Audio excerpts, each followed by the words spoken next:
Welcome to the Irresistible You Podcast. This is the place to get a dose of empowerment to create the life you crave and deserve. Here we talk about weight, body image, confidence, emotional eating, and other personal development topics. I'm your host, Amy Beltran, the CEO and founder of Irresistible University and IrresistibleIcing.com. Let's talk about weight. Let's talk about how many times we have put things on hold in our life because of our weight, and how weight has made us feel inadequate and unworthy, and how we can start to change some of that. So I'm going to start with a story about myself, and it goes back to as far back as when I was a kid, like in elementary and middle school and early high school time. And I would constantly, I was chubby. I was a little dorky. I had these horrible pink glasses, which I don't even, maybe I'm just too old, but I don't understand the trends nowadays that those dorky glasses, the exact same ones that I used to wear as a kid, are in style. I don't get it. Sorry, I don't understand it. Anyway, so I was this like dorky kid, long, brown, frizzy, wavy hair, pretty dorky. And I went through that phase, and I just remember always feeling like I didn't fit in anywhere. Always feeling like I was inadequate and I wasn't good enough. And I would go to school and I would watch the pretty thin girls and how popular they were and how the boys would treat them and drool all over them and chase them, and they had all the friends and they were popular and the teachers liked them, and I just felt like this outcast. If you guys have ever, this is one of my most favorite movies in the entire world, but if you have ever seen My Big Fat Greek Wedding, the first one, and there's this scene where the main character, I can't remember her name, but they flash back to her in like elementary or middle school, and she's sitting by herself. I like lost it when I saw that scene, because that was like me to a T. I almost looked just like her, actually. And it just, I would have these like fantasies. I would go home and I've always written in journals and been just kind of a like book nerd, but I would go home and I would write in my journals and talk about, how I was going to lose the weight. And once I lost weight, I was going to be part of the popular girls. I was going to be beautiful, and I would have this fantasy about September, and how every single September I would think about this, how I was going to come back to school and everyone was going to be like, who's the new girl? And I would, like, I'm very dramatic in my head, and I would play it out like one of those corny teenage movies where the girl with the glasses like takes her glasses off and pulls down her ponytail, and they're like, oh my God, who's that girl? I would have these fantasies all the time and think about what it was going to be like to walk into school the very first day and people think that I was new because I looked so amazing and I was so skinny and beautiful. And I would think about this all the time. And as like a young kid, preteen, I would fantasize about how losing the weight would make my life perfect. Losing the weight would make me perfect. Losing the weight would make me happy. Losing the weight would make me a popular girl. Maybe I could even be a cheerleader, right? Because growing up around all these thin people, not only just at school, but in the media, you constantly felt like there's nowhere for you to fit in. You don't belong here. And then bullies reinforced your own belief that you don't belong because they tell you that. And it was a really hard time. And, as I went into, like middle school, early high school time. So for context, I live in Virginia Beach. I've been here my whole life. We're on the coast. It's a coastal city. It's a beach town. That involves going to the beach. And going to the beach involves, as you know, wearing a bathing suit. And I had all these friends. I was always the only fat girl in the circle. And all my friends were skinny and perfect looking and could wear bikinis. And all the teenage girls wore bikinis except for me. I always wore a one piece. And because I thought there's no way in hell I could wear a bikini, right? Because that was what was conditioned at the time. And I look back on my pictures now and I mean, I'm like, what was like you were a little overweight, but damn girl, you look good, right? And the thing is back then, the bathing suits were only cut for skinny women because this is like the mid to late 90s, right? So we didn't have the plus size stores that we have now. We didn't have the body positivity movement, which is forcing big chains like Target and, a lot of the other big department stores to create bigger sizes and bigger cuts and not just trying to make this one size for a typical size 4 to 6 girl, right? We didn't have those things. And so even if I wanted to wear a high-waisted bikini that's like super stylish now, I don't even think that existed back then. We didn't have online shopping. We only had what was spoon-fed to us in the malls, in the areas that we lived in. And because I lived in this beachy surfer city, the only stuff that was available were these little teeny tiny bikinis that you see the skinny blonde surfer girls wearing. And when you're the exact opposite of that style and that girl, you feel so outcasted. You feel so alone. And it's embarrassing and it was humiliating. And I'll never forget, like, back in the day, like, the whole surfer style, I was so obsessed with it because it's such a big thing here. And, we would go to the beach and watch the guys surfing and, you want to look cute and cool and everybody was wearing like the different surfer brands and you would shop at the surf shops and all that kind of stuff. And there was this one brand that I like put on a pedestal and I idolized and it was called Roxy. And Roxy was like the first clothing brand for surfer girls. And they had t-shirts and bathing suits and shorts and all this kind of stuff. And I wanted those clothes so bad. And I had a few of the shirts. They had like these little like fitted, almost like a t-shirt, I guess, with the symbol on. And I loved the symbol and everything. And I wanted the shorts so freaking bad. But they didn't fit me. I think they probably went as high as a size 13 in juniors. And when you're a teenage girl with womanly hips and womanly boobs and thick legs, those clothes were not made for you. And that feels so humiliating. And it feels like, well, I'm not good enough because there's all these big brands and all these styles and they're not going to make clothes for me. So clearly I'm the one with the problem. I'm too fat. I'm too disgusting. And in order for me to fit in and be able to wear these clothes, the only way for me to get there is to lose weight. And that was, where all that went for me. And I remember too, I had this Roxy like denim jumper thing. It was like denim shorts. I don't even remember. It was like a dress, but it was like a jumper style with things over your arms, like overalls, I guess. I don't know. And it had all these buttons down the sides. Well, my big hips could not get those buttons to button up all the way. And I remember there was a girl that would wear that outfit, and I thought she was so cute, and I just wanted to look like that. And this outfit never, ever fit me. I would try it on all the time. I would, even if I lost a little weight, I would try it on. It never fit me. Those clothes were made for your boxy, thin girls. They're not made for curvy women. And,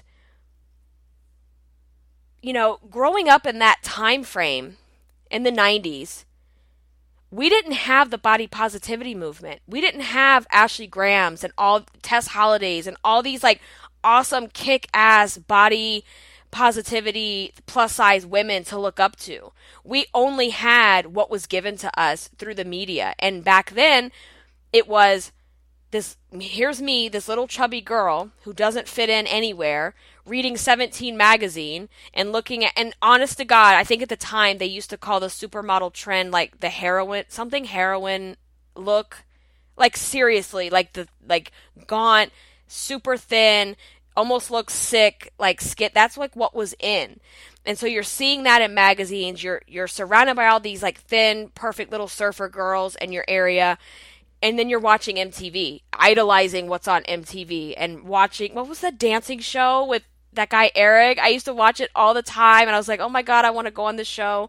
And I would watch music videos and it was like, damn, man, like I want to look like those women, but I don't. But I need to try. If I want to fit in, I have to look like them. And that's really hard. That's really hard where and I don't know what it's like nowadays to grow up as a teenager. I'm sure it's just as hard, if not harder, because there's social media. But at the same time, it seems that there's more out there these days, right, for teens and more diversity in role models. And you don't have to just watch what was spoon-fed through TV and magazine. You have the internet and social media, which means you can go look at whatever you want. But those early beginnings and all those feelings of not feeling good enough, not feeling like I fit in, they manifest later on into the phrase that so many of us say all the time, and that is, I'll do it as soon as I lose weight, right? It's just like, I'll get the Roxy bikini as soon as I lose the weight. I'll take surfing lessons as soon as I lose the weight because I can't go out there like this. No one wants to see the fat girl surfing. And then as we get older, we keep using that excuse. We keep saying, I'll do it as soon as I lose weight because we don't feel like we are worthy enough to do the thing because we've been conditioned literally our entire life that, no, you can't do that. You're too fat. That's not for you. That's for people that are skinny. And it's not something that you just wake up one day and say, oh, I'm not going to do that till I lose weight. No, this comes from like years and time over and over again of being rejected, whether that's actually by someone or by something or by yourself, that this just becomes the way that you're living and maybe you don't even realize it. Maybe you don't even realize the things that you're not doing because you're blaming it all on your weight. You know, this it continued for me. So let's get out of high school. And for those that know my story, I gained close to 100 pounds from the time I graduated high school till almost that summer to a few months after. It was really bad and it was really dark. And so then I'm out of high school. It's that like I went to college locally. I didn't go away, but I was living the college lifestyle, I guess you could say, of partying and drinking and going out, clubbing all the time. I was obsessed. And then it turned into now I'm actually super fat. Like in high school, I look back and it's like, you were called those names and because you didn't look like anyone else, but you honestly were just super curvy and you maybe had 20 pounds to lose. But now here I am. I've gained so much weight. I can't even fit into any of my old clothes. I was wearing a size 20 and sometimes that was too tight. I was really, really large and I felt it. I felt miserable. And if I didn't feel like I fit in before, well, shit, now it was really bad. But now it was like that college lifestyle of going out to the bars and the clubs and drinking. And this was, again, like early 2000s. So, Britney Spears, Christina Aguilera, who else was like really popular back then that was like all over. So then it was like everyone was wearing like these tight leather pants with these midriff crop tops and they were little belly buttons pierced. I wanted my belly button pierced so bad, you guys. And again, it was like, well, I can't do that. I have a fat stomach. And I watched every single one of my friends get their belly buttons pierced. And I was like, I don't want to do that. It hurts. And I wanted it so freaking bad. Because it was so cute back. That was like the thing, right? And so everyone would go to the bars and the clubs with their little leather pants and their heels and their like little short shirts. And I just wanted to look like that. I wanted to do the things. And, you know, this was like the wild, crazy times. Dancing on bars, taking shots off of people, like all the stereotypical, ridiculous things that, you know, 19, 20, 21-year-old kids do. And, you know, I was a pretty big party animal, but I still always felt like I'm not cute like them, right? I'm not as good as them. And that shit's real, y'all. Like, that stuff is deep. And it keeps going in different ways. And what I want to talk about is that how many times do you say to yourself, I'll do it as soon as I lose weight, right? Or let me give you another example. One of your friends calls you because they're getting married and they say, I love you, you're awesome, I want you to be in my wedding party. And the wedding's in 6 months. And how many times, if that's happened to you, instead of like immediately feeling loved and happiness for them and excitement, the first thought that hits your mind is, oh shit, I'm going to be the fat bridesmaid. And I'm not going to fit into the dresses, right? Or, you know, your significant other says, hey, you know, let's go on vacation to Mexico or the Caribbean or Florida or somewhere beachy. And in your mind, you've always dreamed of going somewhere like that, but you've always dreamed it would happen when you're thin so that you could feel carefree and wear a bikini and, you know, do all the activities without feeling judged for your weight. So you pretend that you don't want to go, or you make these insane promises to yourself that you're going to lose, you know, 70 to 100 pounds in the next 6 months or whatever it is. And you hold yourself to these ridiculous standards because you don't feel worthy enough of doing it until you lose the weight. And that's the kind of thinking that we have to work on. That's the kind of thinking that we have to dig down and figure out, where did that shit come from in the first place? Where did you learn how to think like this? Who taught you these things?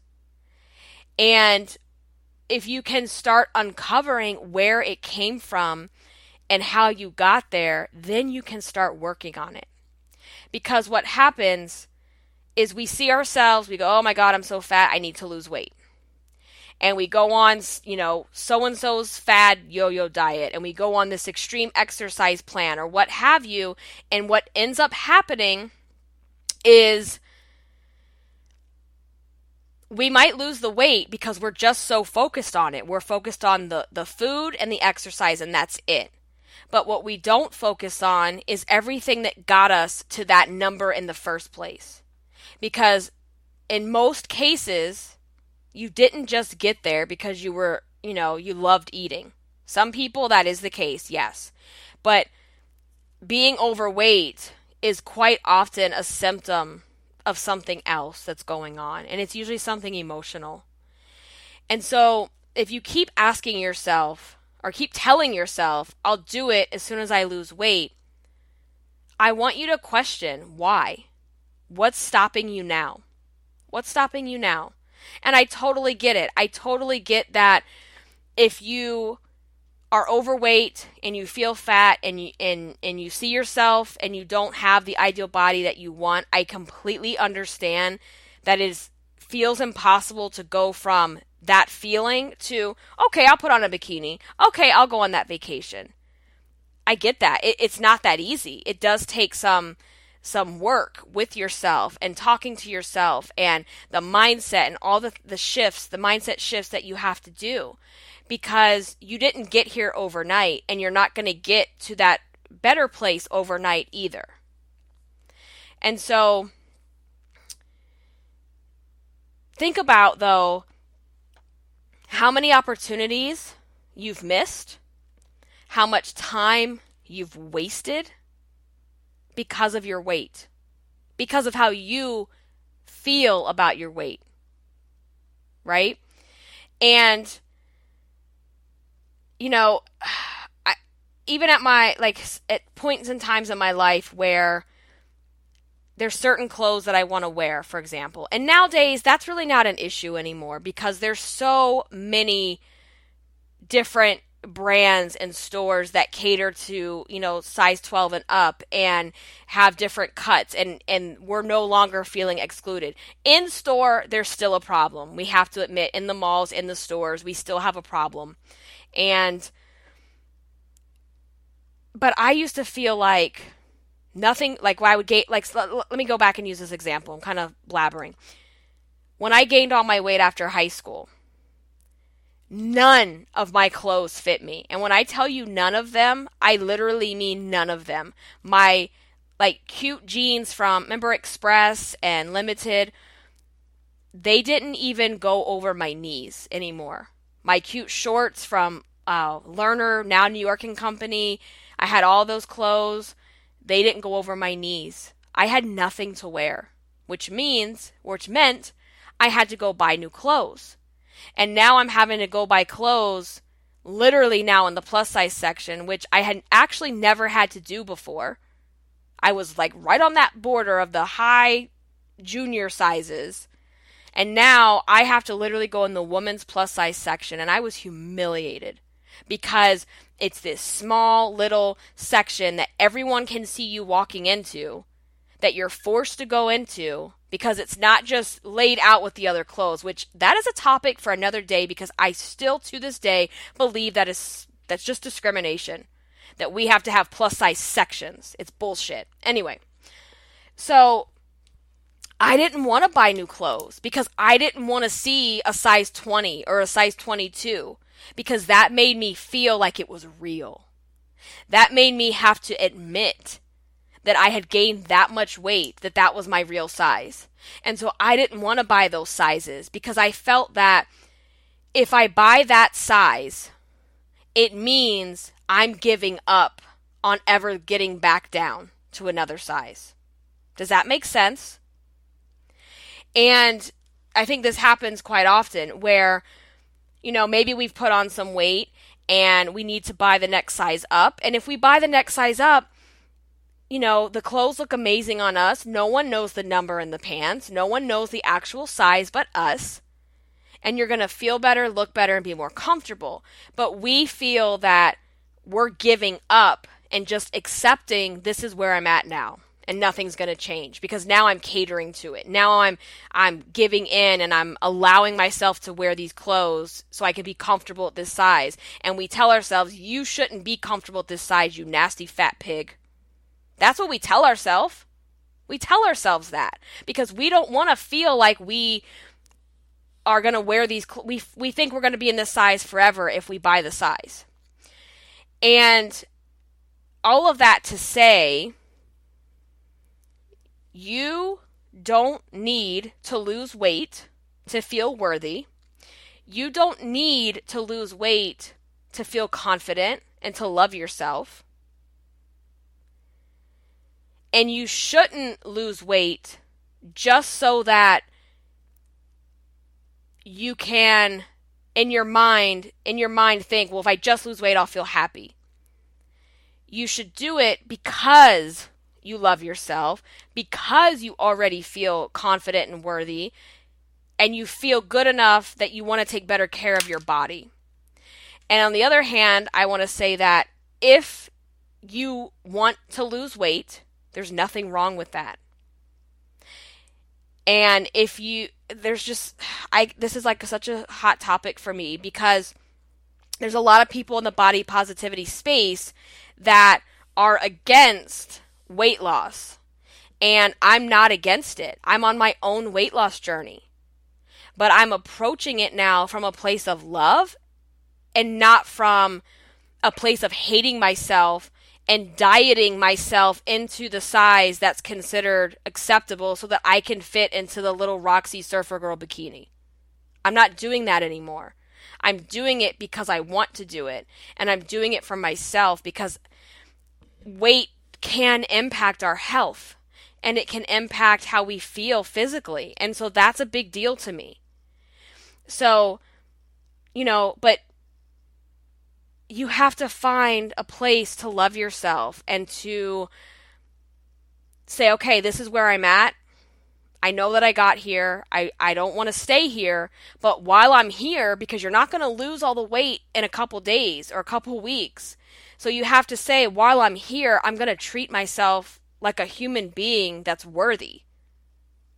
While I'm here, I'm going to go do the things that I've been putting on hold because, sure, I'm on a weight loss journey, but I can't sit here and wait for the weight to go book my vacation. I'm doing it now. I'm going to go to that job interview now. I'm going to go buy that hot, fierce outfit now. And maybe in 6 months, it won't fit and it'll be too big. And that's great. But stop putting your life on hold because of your weight. Because how much time have you already wasted doing that? And what has it done for you so far? Stop putting your life on hold for an imaginary number that you may or may not ever see, because that number doesn't define you. And so what I want you to do is to start saying yes to things. And yes, doing that now, even though you don't feel confident in your own skin, even though right now your body image is in the gutter, even though right now you have the confidence of a piece of a rock, get out there and start saying yes and doing things, because the confidence comes in the doing. The confidence comes from getting yourself out there. The confidence comes from feeling uncomfortable. And the more you do that, the more you hold your head up high, the more you put those high heels on, the more you put that face on with your makeup and get your hair done and walk down the street with your head held high. The more you do that, and the more you do it when you're uncomfortable, all of a sudden, it's like second nature. And you are that confident woman. So do it anyway. I don't care what size you are. Stop wasting time, because we don't know what's promised to us. We don't know what's going to happen tomorrow, 6 months from now, or a year from now. And do you want to keep playing it small because of your size? Do you want to keep hiding from the world because of your size? Because somehow you think that if I hide and I don't hold my head up high and I don't show everyone my true power, no one will actually see what I look like. But the truth is, they see you anyway. So why not step into your own power? Step into who you really are, regardless of your weight or your size. Because that stuff can change. And it will change throughout your life. So why not own who you really are now? And if you're that chubby, nerdy girl with glasses that doesn't fit in anywhere, it's because you're that different and you're unique and you're not meant to fit in with everyone. And so make your own path. Make your own style. I went from that girl who was basically invisible to people want to know, where did you get this? Where did you do your makeup? Where do you get your nails done? Because I made my own path. I found the things that make me feel irresistible and beautiful, and I started doing them. And even at my larger sizes, I still would rock my heels. I would still have a full beat face on. I would still have my hair done. And people would tell me, oh, you should be a plus size model, which, okay, that's kind of like an underhanded compliment, honestly. But anyway, you still in those days, I probably felt like shit about myself, about my weight, and was hitting up the drive-thru twice a day. But I was still getting my glam on and taking care of myself, at least in that way. And the more you put yourself out there, the more you just start doing things, the less you stop obsessing about the weight and your size, because your focus is somewhere else. And if you want to lose the weight, that will come. That will come. It will come. But I just want you to make a promise to yourself that you won't wait for the wait any longer. You're not going to do it. You're going to say yes. You're going to be confident. You're going to love yourself. And you're going to feel and look irresistible. All right, lovely ladies. That's all I have today. I hope you enjoyed this podcast. I realize some of it was a little all over the place, but I love sharing this information and these stories with you. I hope you found this just as helpful, and if you did, I would appreciate and love you long time if you could leave me a rating and review on iTunes, and make sure to share your irresistible journeys on Instagram using the hashtag #IrresistibleYou. And if you haven't got your copy yet of the Irresistible You Journal, I would love if you could go over to Amazon.com and you can just search Irresistible You Journal, pick up your copy, and there is free 2-day shipping with Prime. So thank you so much for listening. I will talk to you next time. Until then, stay irresistible.